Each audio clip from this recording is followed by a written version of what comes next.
Recently, the Chinese Communist Party authorities once again claimed to boost consumption and introduced 30 measures, but analysts believe they are completely ineffective. A netizen in Chaoyang District, Beijing, posted a video saying that most of the stores are closed and the economy is in a very serious recession. A woman on the Yangtze River posted a video saying that large ships are parked on the Yangtze River and there is no cargo to transport. A long line of large ships has been lined up there for months. On March 17th, a Beijing netizen posted a video saying that near number 10 Shuangqiao Courtyard, Chaoyang District, Beijing, on the edge of Beijing's 5th Ring Road, most of the stores are closed and are urgently selling, which is shocking. The netizen said that when he came before the epidemic, it could be said that it was thriving and business was okay, but this year he came and found that many stores were closed. Deoxiangkun is also closed, typing and copying are also closed. Beauty, hairdressing is not working, nothing can be done. I didn't expect it to be so closed. The video shows that many stores are closed, with "for rent" urgent sale notices posted. The netizen pointed to a closed real estate company and said, "Real estate companies are like this. How many more ways can you find?" The netizen analyzed that there are not many empty houses in this community, which means that the population occupancy rate is still high. But why is business so bad? Because everyone has no money. On the same day, a woman posted a video saying that she would show everyone the market situation on the Yangtze River ships. Don't you see these big ships? They are all tens of thousands of tons. The woman said that because the economy is not good and there is no cargo to load, many large ships are parked on the Yangtze River. The video shows dozens of large ships anchored in a water area. The woman said that these ships are in foreign debt, and the expenses for personnel, insurance, and annual inspections on board are all unprofitable. Eating is a problem. Can anyone tell us whether the market will be better next year? The Chinese economy is in turmoil. On March 16th, the Chinese Communist Party authorities put forward a special action plan to boost consumption involving 30 items. In December last year, they also issued the outline of the strategic plan for expanding domestic demand 2022 to 2035, which regards expanding consumption as a life-saving medicine for the economy. However, experts believe that these measures cannot solve the problem at all. American economist David Huang told the Epoch Times that Beijing officials hope to use the pull of consumption to get the economy back on track for growth. However, residents are not willing to consume. In the case of a sluggish real estate market, rising unemployment, and slowing income growth, residents are more inclined to save rather than consume, and pure credit stimulus may not be effective. Implementation commentator Wang He recently wrote an article in the Epoch Times analyzing that due to the predatory nature of the CCP's economic system, the CCP dares not face up to the institutional and structural factors that restrict Chinese people's consumption. Zhongnanhai has not changed its predatory nature and has only shouted common prosperity, expanding consumption, and expanding the middle-income group. The policies it has introduced are like drizzle that can't even wet the ground, and Chinese people's consumption will never be boosted.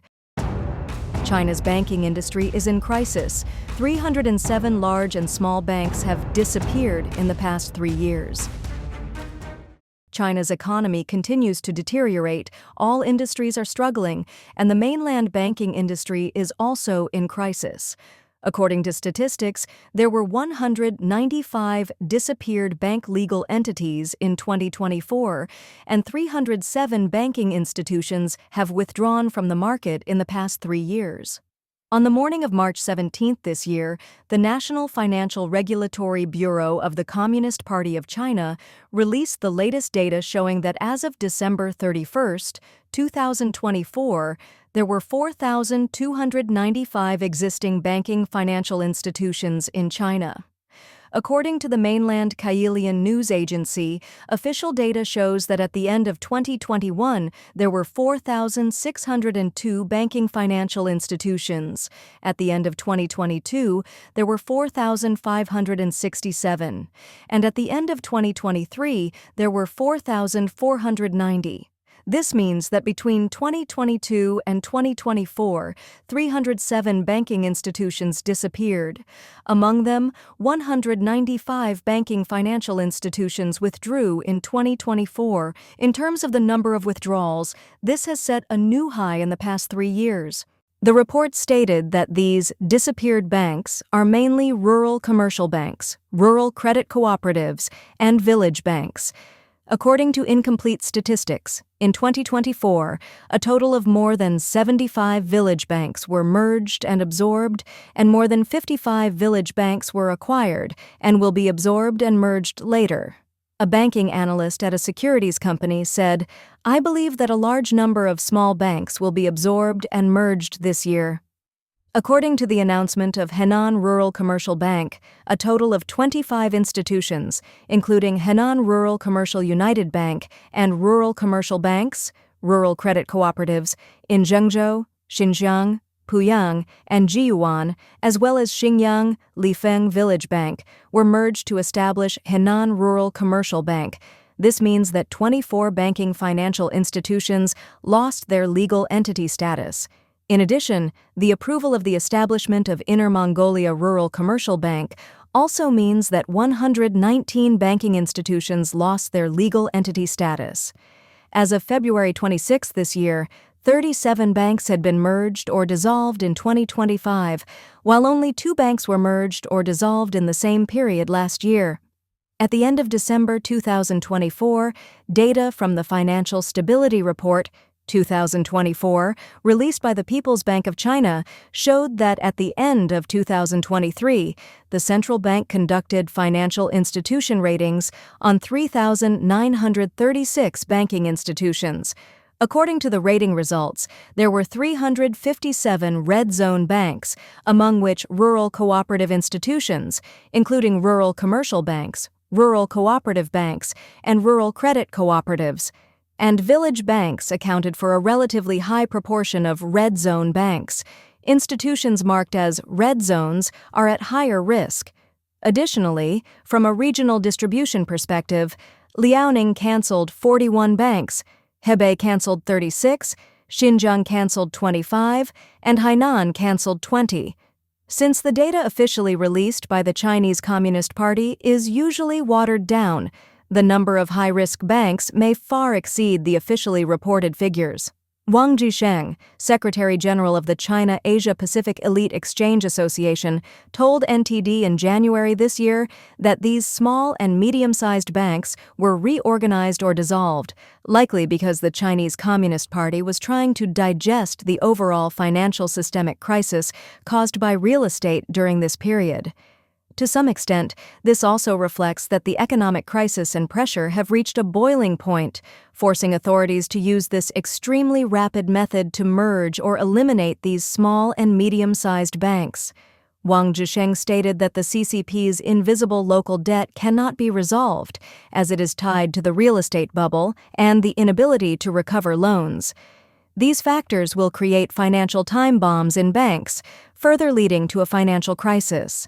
Therefore, the merger or dissolution of small and medium-sized banks is merely a slow euthanasia process. Zetian, a professor at the University of South Carolina, previously stated that the closure of so many banks is a serious issue. The obvious reason is that the entire Chinese economy is in severe recession, and even the financing and financial activities of real enterprises are declining, leading to reduced bank profits, bad debts, abnormal capital flow, capital shortages, and massive losses. The economist once predicted that the CCP would accelerate the absorption and annexation of small banks. According to the rating agency S&P Global, this merger project will take 10 years to complete. Those who support the merger of small banks argue that fewer small banks make regulatory supervision easier. Critics, however, believe this is just a trick. They argue that merging dozens of failing banks will only create larger and even more problematic banks. What worries the Chinese Communist Party authorities most is that the collapse of small, poorly performing banks will threaten social stability. In 2022, large-scale fraud in Henan village banks led several banks to freeze depositors' withdrawals, eventually forcing depositors to take to the streets to demand a resolution. The authorities then sent police to maintain order and arrest depositors defending their rights. As China's economy struggles, the mainland financial industry has seen a wave of layoffs and salary cuts. According to data from the 4 major banks last year, the cumulative staff reduction over the past 5 years reached 67,000. The Agricultural Bank of China had the largest staff reduction, cutting 35,000 employees since 2017. Even more concerning is that currently, 54% of Agricultural Bank of China's employees are over 40 years old, while only 21% are under 30. This time I came to Shanghai, I suddenly found that Shanghai seems very depressed. There are not many people in the shopping malls, and many factories have closed down. Look at this airport. It is also deserted, with very few people. The netizen lamented that there is really no comparison between Shanghai now and the metropolis of previous years. He checked and found that Shanghai has experienced a net outflow of people in recent years. A man visited a newly opened shopping mall in Shanghai and found that there was very little foot traffic inside. The man said, "This is a common phenomenon in shopping malls in China nowadays. They are empty. Look, this is the first floor. Look, this is the first floor below the mall. This is a common situation in shopping malls." The woman said, "Let's go to Guojin and take a look at Shanghai. I heard people say that the economy is very depressed now, and we'll see if there are more people there. There are no people here at all. What's wrong with the city's economy now? No one is consuming anymore." In addition to shopping malls, store closures in Shanghai are also severe. A female restaurant owner expressed her dilemma. "Do you know how difficult it is to transfer stores now? The transfer notice has been posted for a month. From the initial 100,000 yuan, it dropped to 80,000, 60,000, 50,000, and still, no one accepted even 30,000 yuan. Now I've told the landlord that when the rent expires in February, I won't rent it anymore and will let him rent it directly. Today, I found a chef who buys second-hand kitchenware to come and take a look. Such a big display cabinet, such a big air conditioner, and such a big freezer. Pack them all together, and he offers me 1,500 yuan. Oops, I'm speechless now. These subway stations in Shanghai, which were once crowded, are now described as deserted, which is no exaggeration at all. In the past, we couldn't even transfer a shop like this for 300,000 yuan. The woman said that there are basically no people in places like commercial streets around subway stations, and they can't even sell snacks. This is Shanghai, a first-tier city. She said that it is really difficult to do business in physical stores in Shanghai this year. Moreover, the group of post-80s working people around her, who are about the same age as her, are also among those laid off by their companies. How difficult will it be for Shanghai this year? There are nearly 5 million foreigners here. Shanghai used to have 2.6 million permanent residents, but now the number is almost only 2,000. Shujiahui was once a high-profile area and a commercial center in Zuhui District, Shanghai. The current scene is in stark contrast to the past. The woman said that the rent in this place used to be at least several million yuan, but now it is even more expensive, and it is estimated that no one will come to open a store. Most of the stores that can open here are big brands, and they are probably struggling. Now, even supermarkets in Shanghai have very few customers.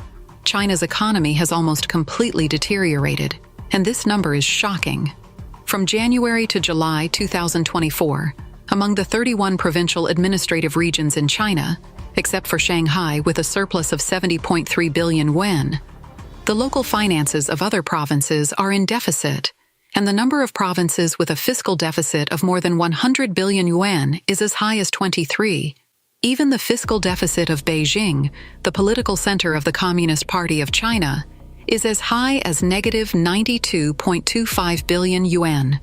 On December 7, 2024, the Shanghai Statistics Bureau reported that Shanghai's social consumer goods retail sales in November totaled 144.295 billion yuan, marking a year-on-year decline of approximately 13.5%. Reacting to this, some netizens commented, "A 13.5% drop. If this weren't China, I would have thought it was caused by a war." Another said, "Despite promoting economic brilliance, the economy has collapsed. Industries are withering, and people are drowning in debt, struggling to make ends meet." Others added, "Shanghai's tobacco and alcohol taxes are excessively high, but they don't represent sustainable consumption trends." Foreign-related, securities-related, and real estate-related social consumption all look bleak. Shanghai's economic downturn has a lot to do with the withdrawal of foreign capital. A Shanghai blogger said that many Shanghai bloggers who have worked in foreign companies often post videos and mention, "After the foreign companies left, other Chinese companies lost their integrity and morality. When they were in foreign companies before, they were treated well, and it was easy to take leave." The blogger said that foreign companies had good benefits. After foreign companies left, Shanghai's economy also deteriorated. Local companies did not learn from foreign companies, and their income also decreased.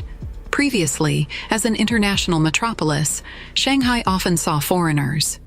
Now, not many foreigners. There were foreigners everywhere before, but there are fewer foreigners now. Only a small number of foreigners in the city, but there are no foreigners in the suburbs. This video shows that the foreign streets in Shanghai are deserted. Shanghai's Laowai Street used to be brightly lit and crowded with people, but now all the foreigners have left, and there's not a single foreigner to be seen. Today is the weekend, and there is no one on Laowai Street on weekend nights. The employment situation in Shanghai is dire.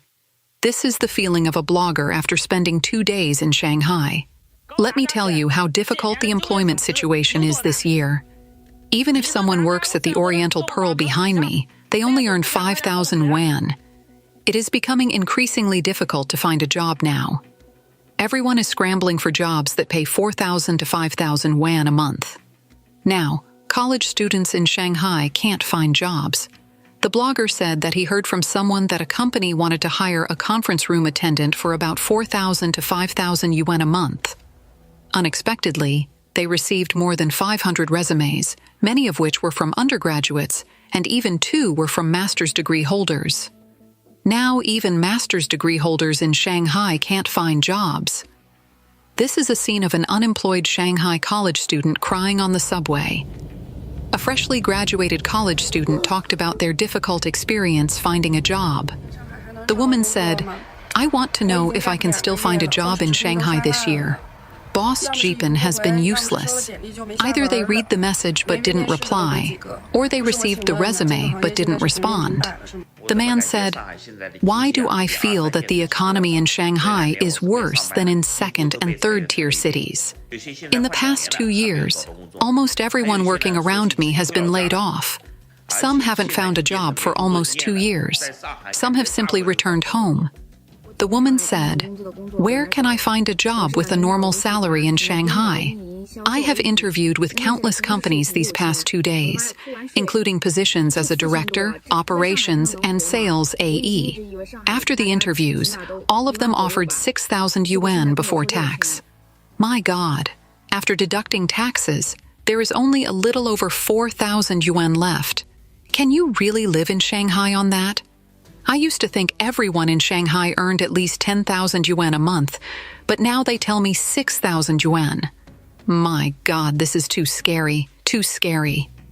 College students who can't find jobs go to deliver food, but the experience of food delivery workers often makes people cry. Many people have already left Shanghai. The man said he was standing outside the train station and noticed that most of the people leaving were young individuals born in the 1980s and 1990s. As for the reason they left Shanghai, someone provided an explanation. Not only has foreign capital withdrawn in large numbers, but even Shanghai's local factories have shut down, causing a significant number of people to lose their jobs.